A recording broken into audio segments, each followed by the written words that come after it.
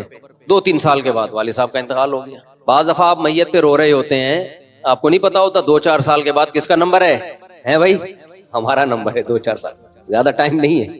اچھا اسی کے درمیان ہماری دادی کا بھی انتقال ہو گیا.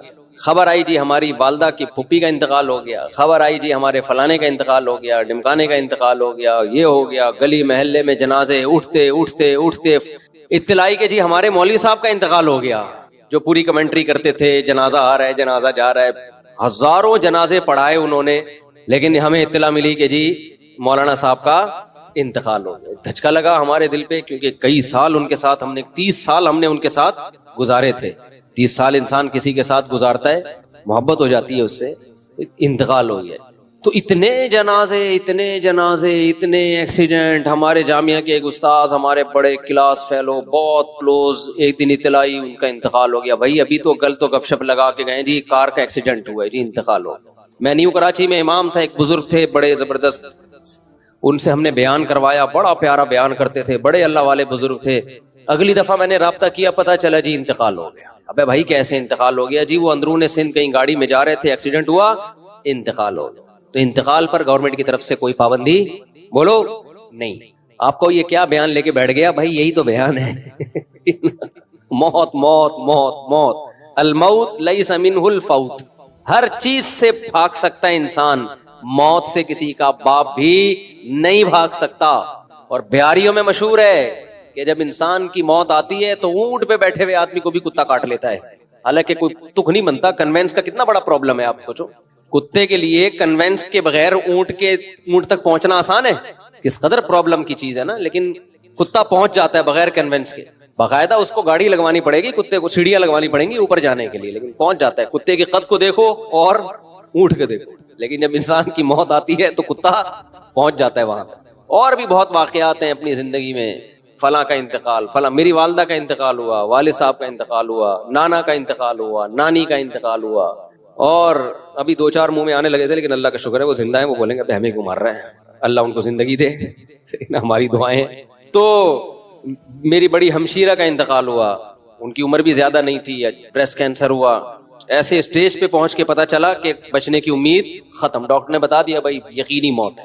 کچھ دن پہلے ایک صاحب ملنے کے لیے آئے تو ایسے ہڈیوں کے ڈھانچے بنے ہوئے تھے، جوان آدمی تھا. کہتا مجھے کینسر ہے اور ڈاکٹروں نے کہہ دیا کہ آپ کی موت واقع ہو جائے گی. بہت بیچارے کی حالت خراب تھی. اطلاع گئی 1-2 مہینے میں کہ اس کی انتقال ہو گیا ہے. تو بھائی بات یہ ہے کہ موت ایک ایسی چیز ہے جس سے ہم بھاگ نہیں سکتے.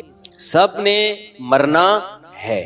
ڈاکٹر کیا کہتے ہیں آپ دیکھیں یوٹیوب پہ جب سرچ کریں نا، اینٹی ایجنگ، بڑھاپے سے روکنے والی دوائیں، بڑھاپے سے روکنے والی خوراک، کہیں بھی یوٹیوب پہ لکھا ہوا ہوگا، فوراً دل چاہتا ہے انسان کلک کرے یار کون سی چیز ہے جو ہمیں بوڑھا ہونے سے روک سکتی ہے.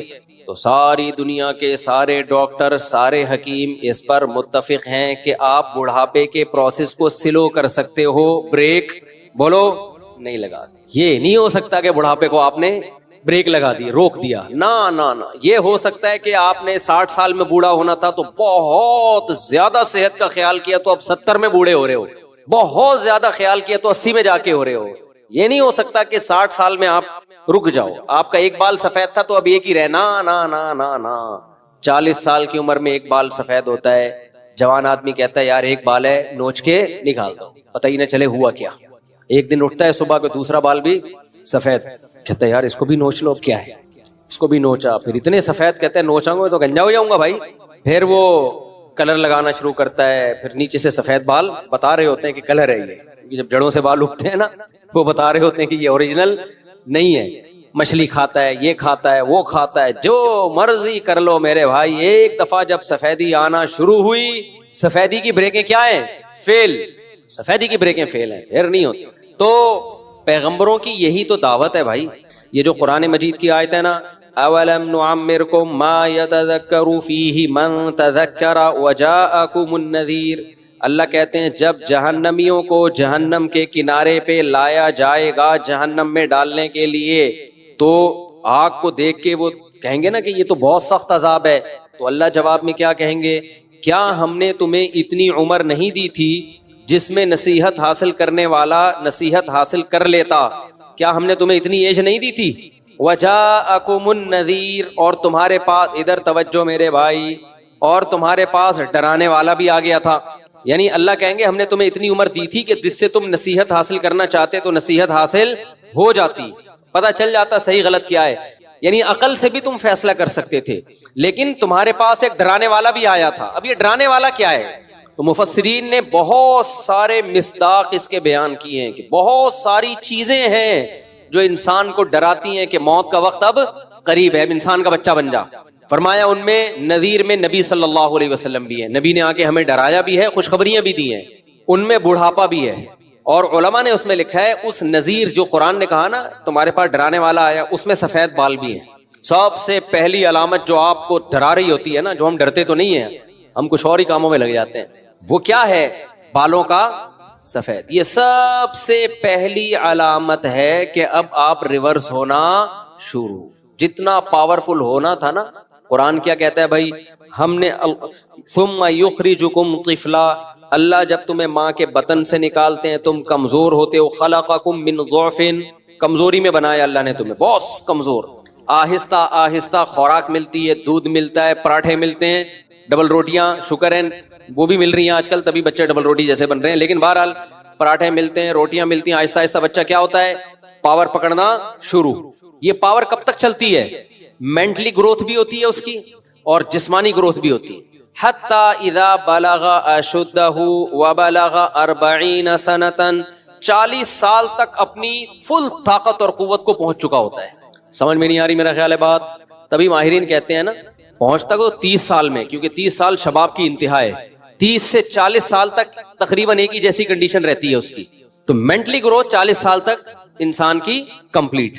اس لیے قرآن نے انسان کی جو لاسٹ ایج ہے نا، جس کے بعد اب اس نے ڈھلکنا ہے، اب ریورس ہونا ہے، وہ کون سی ایج کو قرار دیا ہے؟ بولتے کیوں نہیں میرے بھائی؟ 40 سال. اس لیے کہتے ہیں نا کہ اگر آپ 40 سال میں بھی طاقتور نہیں ہو تو اب آپ فکر چھوڑ دو طاقتور ہونے کی، اب آپ کوئی اور کام کرو، ٹھیک ہے نا؟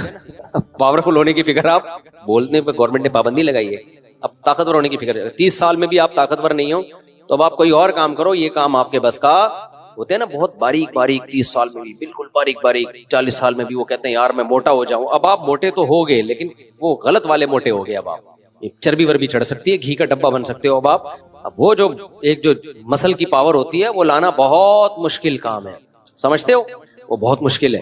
تو بلغ اشدہ، 40 سال تک پہنچا تو اب یہاں سے ریورس ہونا. میڈیکل سائنس بھی یہی کہتی ہے بھائی 40 سال کے بعد اب آپ واپس، کتنا زور لگا لو اب آپ کہ میں واپس نہ جاؤں. واپس کا کیا مطلب؟ وَمَن نُعَمِّرُهُ نُنَكِّسْهُ فِي الْخَلْقِ، قرآن کہتا ہے جس کو ہم عمر دیتے ہیں ہم اس کو خلق میں واپس ریورس کرتے ہیں. ریورس میں طاقتور ہوگا یا کمزور ہوگا؟ کمزور، دماغی کمزوری بھی، جسمانی کمزوری بھی. تو واپس تبھی آپ دیکھو جب انسان واپس ہونا شروع ہوتا ہے، کمر جھکنا شروع. بچپن میں کیسے چلتا تھا؟ بچے جب چلتے ہیں نا، ایک پاؤں ادھر جا رہا ہے ایک پاؤں. ہمارے ایک ریلیٹیو آئے جو بڑے، میں نے ایک دور میں دیکھا تھا ان کو 15-20 سال پہلے، بڑے ینگ جوان نا، فٹ فاٹ. تو اب آئے کچھ دن پہلے، اب ہمارے گھر کی سیڑھیوں پہ چڑھ رہے ہیں تو ایک پاؤں ادھر کو جا رہا ہے ایک پاؤں. میں نے کہا یہ آپ چڑھ کیسے رہے ہیں؟ کہہ رہے ہیں بس یار وہ دن گئے. کہہ رہے ہیں وہ دن گئے، اب تو ایسا ہی ہے. اور ہر اسٹیپ پہ آواز بھی نکل رہی ہے، زور لگتا ہے نا آہ کی آواز آتی ہے. وہ ایک بوڑھا آدمی کہیں چلتا ہوا جا رہا تھا، کہیں ٹھوکر لگی تو اس کو اپنی جوانی یاد آئی نا. ٹھوکر لگی ایک دم بےچارا لڑکا 3-4 قدم، تو کہنے لگا ہائے جوانی.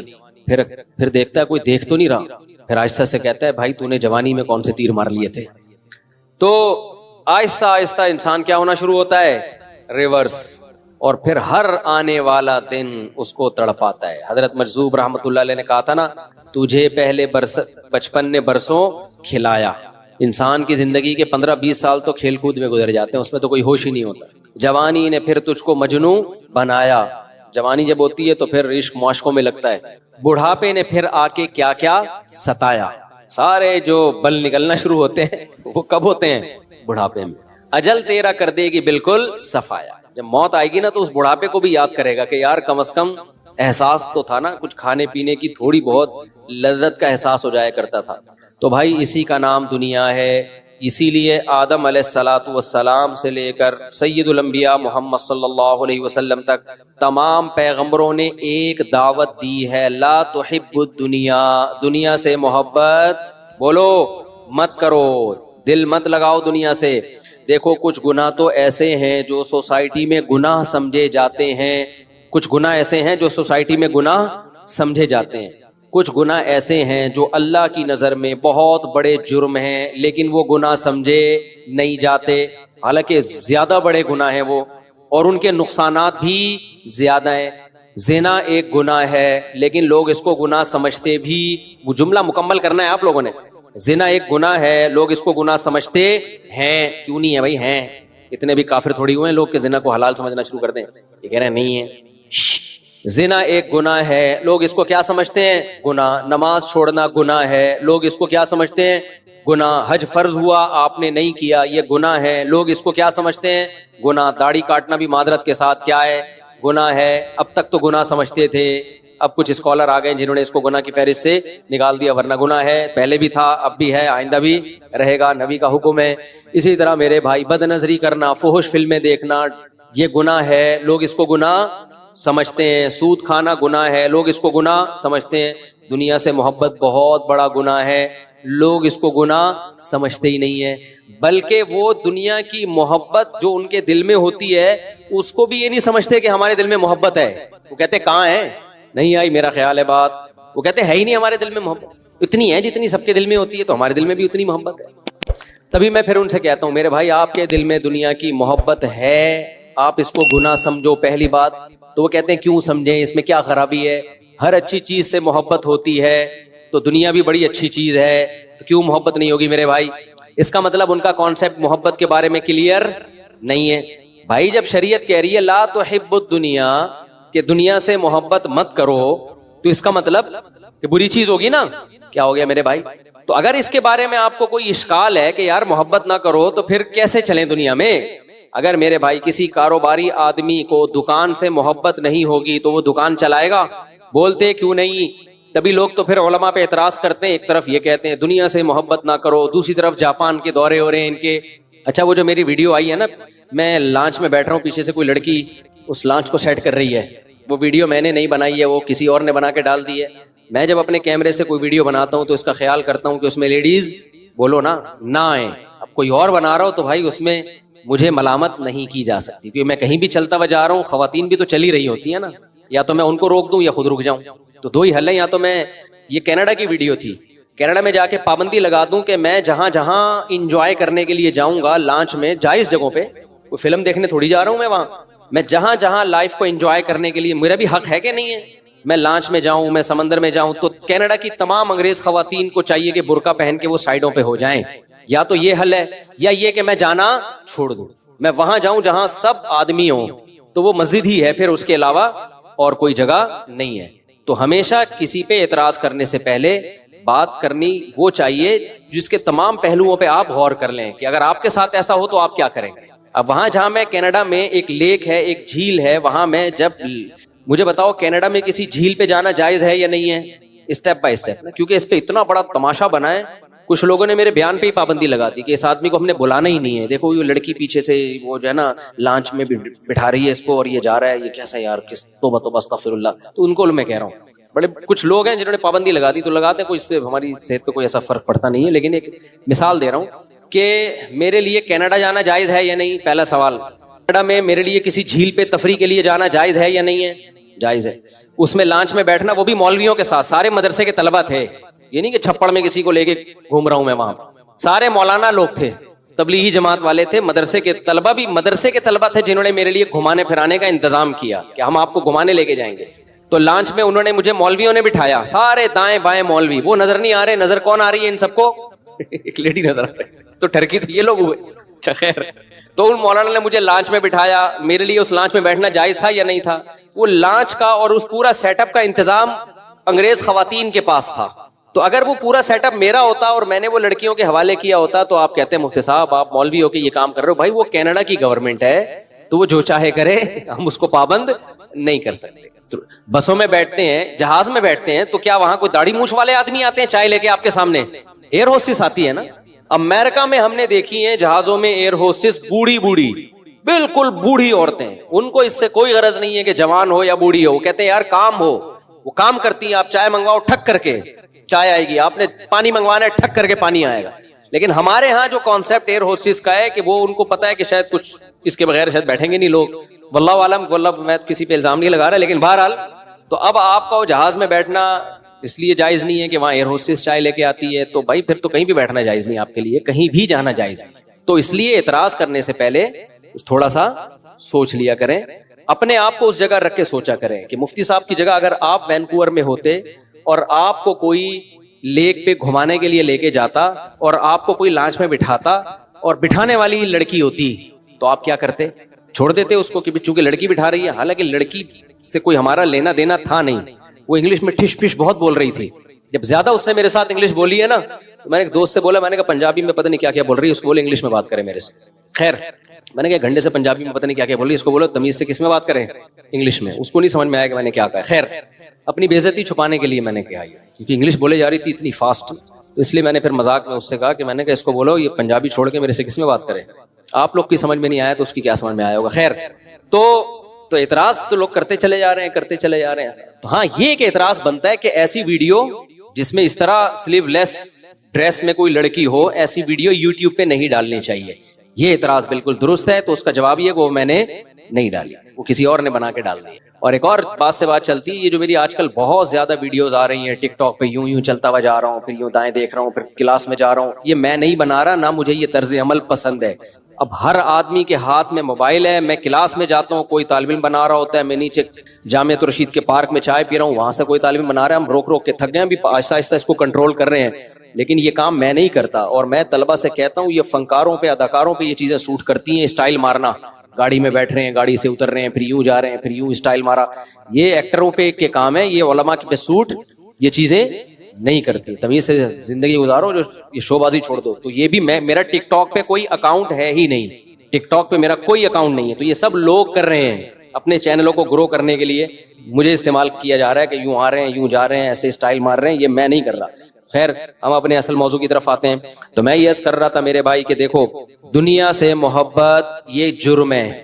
اب سوال یہ پیدا ہوتا ہے کہ اگر دنیا سے محبت جرم ہے, اچھا دیکھو جتنے بھی گناہ ہیں نا وہ ڈپریشن پیدا کرنے میں اتنے معاون مددگار نہیں ہے. دنیا سے محبت ایک ایسا گناہ ہے جو سب سے زیادہ اسٹریس اور ڈپریشن پیدا کرتا ہے. کچھ گناہ ایسے ہیں نا جس کی سزا انسان کو دنیا میں ملتی ہے. کیا خیال ہے بھائی؟ ہیروئن پیو گے, آخرت میں ٹھکائی بعد میں ہوگی, دنیا میں سزا پہلے. وہ کیا سزا ہے؟ تھوڑے دنوں میں ہڈیوں کا ڈھانچہ بن جاؤ گے, کالا رنگ ہو جائے گا, منہ سے بدبو آئے گی, مرے ہوئے ملو گے کسی پائپ کے برساتی نالے کے اندر سے. یہ دنیا کی سزا ہے. کیا خیال ہے؟ جسم تڑپتا ہے, خراب ہوتا ہے. تو کچھ جرم ایسے ہیں جن کی سزا آخرت میں بعد میں ملے گی, دنیا میں پہلے مل. جیسے نشے ہیں, جو نشہ کرتے ہیں ان کو دنیا میں بھی برباد ہو جاتے ہیں. ڈپریشن میں بہت زیادہ, یعنی ڈپریشن سے مراد دماغ خراب ہونا, جب نہیں ملتی تو پریشان ہوتے ہیں. تو ایسے ہی خوب اچھی طرح سمجھو, دنیا کی محبت ایک ایسا جرم ہے جس کی اللہ دنیا میں سزا دیتے ہیں. وہ سزا کیا ہے؟ ڈپریشن, اسٹریس, بے سکونی. اس لیے اگر اپنی زندگی کو خوشیاں بھری بنانا چاہتے ہو نا, جنت تو آخرت میں بعد میں ملے گی. دنیا کو اگر جنت بنانا چاہتے ہو تو اللہ رسول نے جو حکم دیا کہ دنیا سے محبت نہ کرو, اس حکم میں اللہ رسول کو فالو کرو. سمجھتے ہو کہ نہیں سمجھتے؟ اب سوال وہ گھوم پھر کے آتا ہے کہ بھئی یہ کیسے ممکن ہے کہ ہم دنیا سے محبت نہ کریں؟ اگر نہیں کریں گے تو دنیا کما سکتے ہیں, پھر ہم کیا؟ بھائی انسان کو جس چیز کی طرف اٹریکشن ہوتی ہے اسی چیز کی طرف جاتا ہے, یا جس کی طرف اٹریکشن نہ ادھر جائے گا. ارے مجھے ایک بات بتاؤ, 2 رشتے آئے آپ کے لیے, ایک چڑیل کا رشتہ آیا اور ایک خاتون کا رشتہ آیا. کس کی طرف جاؤ گے؟ چڑیل کی طرف جاؤ گے, حالانکہ وہ بھی تو لیڈیز ہی ہے, صرف جنات کی لیڈیز ہے. وہ جنات میں لیڈیز کو پیار سے کیا کہا جاتا ہے؟ چڑیل. ان کا پیار چڑیل، ایسے پیار سے یہی کہا جا رہا ہے، تو سو تو نفرت سے کیا کہا جاتا ہوگا؟ جنات میں کسی کو پیار سے چڑیل کہا جاتا ہے، تو سوچو نفرت سے کیا کہا جاتا ہوگا۔ خیر، تو جنات کی الگ دنیا ہے۔ تو سوال یہ پیدا ہوتا ہے کہ بھائی جب اٹریکشن ہی نہیں ہوگی تو دنیا کی طرف ہم جائیں گے کیسے؟ جب جائیں گے نہیں تو کمائیں گے نہیں، جب کمائیں گے نہیں تو ہم تو ننگ دھڑنگ بھوک سے مر جائیں گے، کسی کام کے دنیا میں نہیں رہیں گے۔ تو خوب سمجھ لو، ہر فیلڈ میں جو الفاظ ہوتے ہیں ان الفاظ کا مطلب الگ ہوتا ہے، ہر فیلڈ میں نا۔ دیکھو ہر فیلڈ کی ایک الگ ٹرم ہوتی ہے، اصطلاح ہوتی ہے۔ مثال کے طور پر، بھائی بچوں شور نہ کرو، بہت شور کی آوازیں آ رہی ہیں اوپر سے، کوئی سنبھالے یار بچوں کو ذرا، اوپر بہت زیادہ شور کی مسلسل آوازیں آ رہی ہیں اوپر سے۔ اب دیکھو ادھر مثال کے طور پہ حکیم لوگ کہتے ہیں یہ چیز ٹھنڈی ہے، یہ چیز گرم ہے۔ انڈا کیا کہتے ہیں حکیم لوگ؟ ٹھنڈا ہوتا ہے گرم ہوتا ہے؟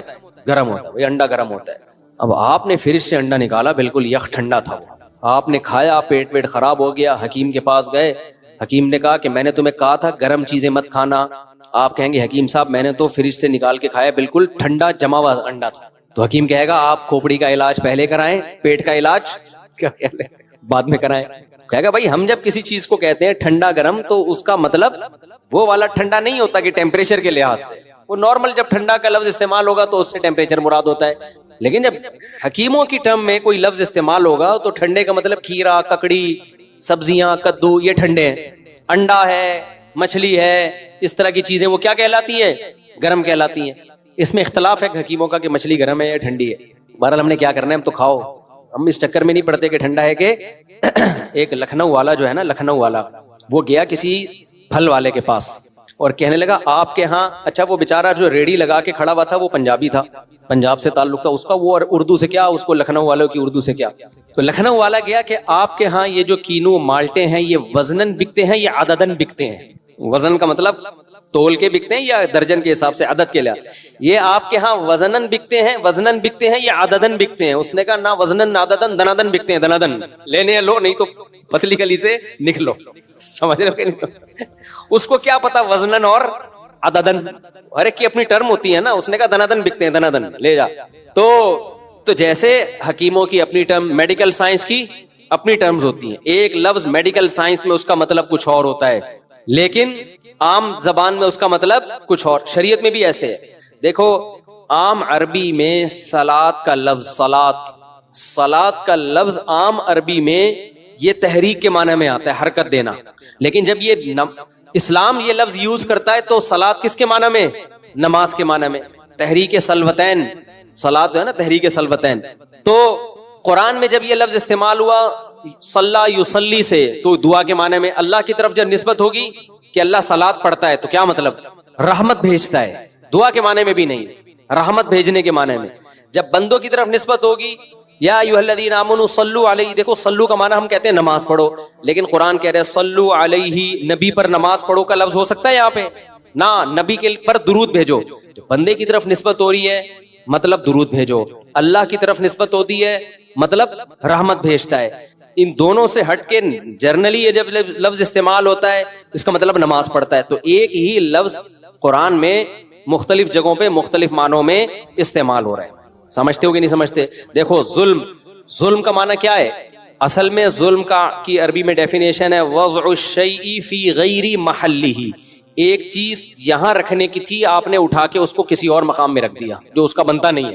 مثال کے طور پر ایک سیٹ ہے مینیجر کی، آپ نے اس کو چپڑاسی کی کرسی پہ لے جا کے بٹھا دیا، تو یہ کیا کہلائے گا؟ ظلم۔ سمجھتے ہو؟ اب قرآن کیا کہہ رہا ہے؟ وَلَمْ تَظْلِمْ مِنْهُ شَيْئًا، ایک باغ کی قرآن نے مثال دی ہے جس کے درخت ظلم نہیں کرتے تھے۔ ارے بھائی درخت کیسے ظلم کرے گا؟ وہاں ظلم کا مطلب کیا ہے؟ نقص، پھلوں میں کمی، پھلوں میں کمی۔ صحابہ کرام نے نبی صلی اللہ علیہ وسلم سے پوچھا کہ اللہ تعالیٰ کہتے ہیں کہ جس نے نیک اعمال کیے اور ولم یلبسوا ایمانہم بظلم، اپنے ایمان کے ساتھ ذرا بھی ظلم نہیں کیا، وہ جنت میں جائے گا، جہنم سے وہ بچے گا۔ تو یا رسول اللہ ہم تو نیک اعمال کرتے ہیں مگر ذرا بھی ظلم نہ کیا ہو، ایسا تو نہیں ہوتا؟ کہیں نہ کہیں پوری زندگی میں تھوڑا بہت ظلم تو انسان سے ہو جاتا ہے نا؟ کیا خیال ہے بھائی؟ تھوڑا بہت ظلم زیادتی تو ہو جاتی ہے۔ تو نبی نے فرمایا یہاں ظلم کا مطلب شرک ہے۔ تم دیکھتے نہیں قرآن میں آتا ہے ان الشرک لظلم عظیم، شرک بہت بڑا ظلم ہے۔ تو یہاں ظلم کا وہ مطلب نہیں جو عام مطلب ہے، بلکہ یہاں ظلم کا مطلب کیا ہے؟